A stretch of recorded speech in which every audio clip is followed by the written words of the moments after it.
আজ সোনারগাঁয়ে সাদিরপুর ইউনিয়নে বিশাল জনসভায় বক্তব্য দেন বিএনপির জাতীয় নির্বাহী কমিটির সদস্য ও সোনারগাঁও উপজেলা বিএনপি সভাপতি এবং নারায়ণগঞ্জ ৩ আসনের মনোনয়ন প্রার্থী জনাব আজহারুল ইসলাম মান্নান।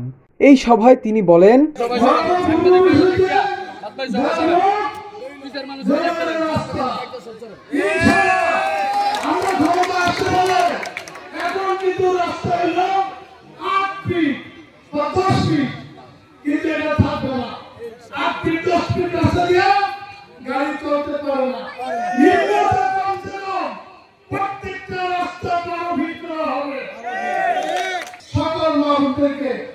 ধন্যবাদ জানাই, কারণ সাদিপুর ইউনিয়নে বিএনপির দুর্গ, বিএনপির গাড়ি আমরা অন্তত দেখছি।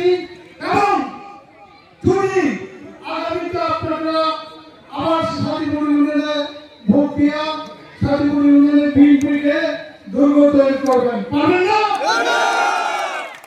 ইনশাআল্লাহ সোনারগাঁও থানা